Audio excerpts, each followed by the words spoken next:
Manifestants, un défilé qui a débuté dès 14 h. Il s'agit du 4e rassemblement de ce type à Troyes. Dans l'Aube, comme partout en France, les participants ont tenu à faire entendre leur voix pour défendre la planète. Parmi ces manifestants, Charlotte Garzino. Elle est l'une des organisatrices de cette marche. Elle nous a ouvert les portes de sa maison. Pour elle, l'écologie, c'est un engagement qu'elle mène au quotidien.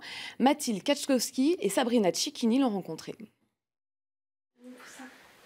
Protéger la planète, des gestes du quotidien pour cette jeune mère. On va changer la couche, Roxane. À 34 ans, Charlotte Garzino a par exemple opté pour les couches lavables, une solution économique et surtout écologique. On sait que la production de couches est génératrice d'énormément de déchets et puis aussi d'une grande consommation de ressources, notamment l'eau. Autre démonstration, la trentenaire fabrique elle-même un produit de beauté, du shampoing sec. Cette enseignante a adopté des réflexes écologiques depuis 5 ans, un engagement au quotidien.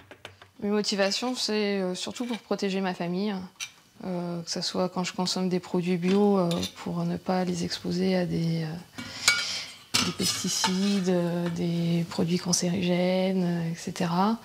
Et puis quand je veux protéger la planète, c'est aussi vis-à-vis de ma fille, parce que je veux qu'elle ait un avenir sur cette planète. Charlotte mène son combat chez elle comme dans la rue. Depuis quelques mois, la jeune femme se déplace exclusivement à vélo à Troyes. C'est vrai qu'on n'émet pas de CO2 quand on se déplace.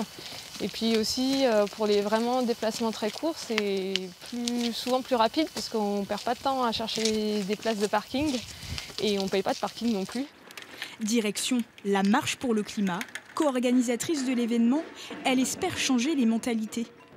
C'est vrai que ça permet d'essayer de faire prendre conscience à plus de personnes de l'urgence et de l'importance à agir et à changer nos comportements au quotidien. Charlotte souhaite mobiliser de plus en plus de personnes. La jeune femme a également d'autres projets en tête. Elle s'est lancée un nouveau défi, atteindre l'objectif 0 déchet.